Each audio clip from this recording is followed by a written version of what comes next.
marquée par une montée sans précédent des conflits. Autrefois confinés à des frontières nationales, s'internationalisent, entraînant dans leur sillage d'une tragédie humaine sans précédent. Selon le rapport de 2023 de l'Institut économique pour la paix, plus de 92 États sont engagés dans des conflits au-delà de leurs frontières. Ce même rapport souligne que le nombre de personnes déplacées ou réfugiées a atteint un record de 92 millions. Dans cette vaste région qui s'étend du Sénégal au Soudan, le Sahel est le théâtre de violences inégalées. Groupes armés, sécheresse, insécurité alimentaire. Ici, les populations vivent chaque jour dans la peur. Le Burkina Faso, jadis pays d'accueil et de solidarité, est devenu l'épicentre de cette crise qui déchire le Sahel. L'incidence globale du terrorisme, mesurant l'impact mondial du terrorisme, place le Burkina Faso, en 2023, au premier rang des pays les plus touchés par le terrorisme devant l'Afghanistan. À ce jour, le Burkina Faso compte plus de 2 millions de déplacés internes avec les régions les plus touchées au Sahel, au nord et à l'est. L'impact économique de ce conflit est si lourd que le budget de la défense représente 30% du budget total de l'État.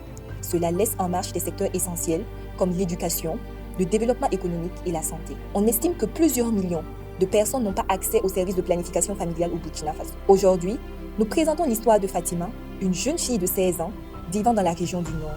Innocente et brillante, elle rêvait de devenir médecin. Ce rêve a été brisé par la terreur imposée par des hommes armés non identifiés. Il y a quelques mois, ma vie était différente. J'avais des rêves, des amis et un avenir. Mais tout cela a disparu en un instant. Fuir ou mourir, tel était notre choix. Depuis son arrivée au camp, la vie de Fatima est marquée par une série de défis écrasants. La faim, la violence et les abus sexuels font partie du quotidien de ces jeunes filles en pleine adolescence. Ici, la dignité n'a plus sa place, soupire-t-elle. Un jour, Fatima est approchée par un homme. Bien qu'elle n'a que 16 ans, ses traits adultes et sa beauté ne passent pas inaperçus. Je sais que tu as très faim et que ta vie ici est un calvaire, mais tout cela pourrait finir si tu me donnes ce que je te demande. Les yeux remplis d'innocence, le regard hésitant, Fatima pense à refuser, mais se souvient de sa mère qui est âgée de 60 ans, elle qui compte sur elle. Que deviendrait-elle si elle ne se nourrissait pas? Après un soupir, elle finit par céder. Pourvu que maman ne meure pas, se répète-t-elle chaque fois qu'elle est contrainte de donner son corps. Un soir, Fatima découvre qu'elle est enceinte. Le choc est immense. Elle qui rêvait de devenir médecin et qui était si brillante à l'école est confrontée à la réalité d'une grossesse non désirée. Elle ignore même l'identité du père. Le camp ne dispose pas de centre de santé et la seule clinique proche est fermée. Les mois passent et Fatima endure cette grossesse dans la honte, le mépris et le désarroi. Un jour, elle commence à saigner abondamment. Alors que tout espoir semble perdu, une clinique mobile arrive au camp. Fatima reçoit des soins d'urgence et son état se stabilise. En plus des soins médicaux, la clinique propose des programmes de sensibilisation sur la santé sexuelle et reproductive, planification familiale. Grâce à cette initiative, Fatima et d'autres filles bénéficient désormais d'un accès à des soins essentiels qui leur étaient jusque-là inaccessibles.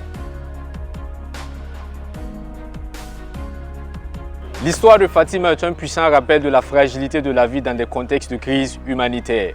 Nous ne pouvons plus rester silencieux. Quand une jeune fille doit choisir entre sa dignité et sa survie, c'est que nous avons échoué. Changeons cela. Et si c'était votre fille, votre sœur? Fermer les yeux, c'est abandonner ces filles à leur sort. Ensemble, soyons leur force. Ensemble, disons plus jamais ça. Investir dans l'accès des jeunes à des services de santé reproductive et de planification familiale, c'est protéger leur santé, garantir leurs droits et renforcer la résilience des communautés en situation de crise. C'est une responsabilité qui contribue à l'avenir et à la stabilité de notre société.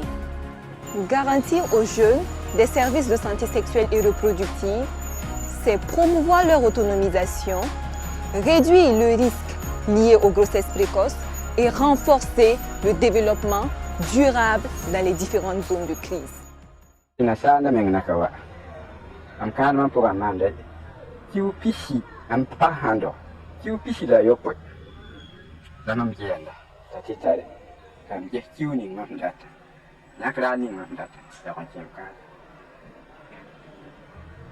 Tautan parun da ne dai dan shi kan ga no mama mi kam da yiti kam ba wo ya to kai san ne man se ya pa yen ti ya to ayo para bun pin song so me da song so pa da song so isaka fi song so fa mi song de burkina faso ya ne pa ka pa wo dan sala il est bien fa wa to wa toni hen kote ya ile vi yelle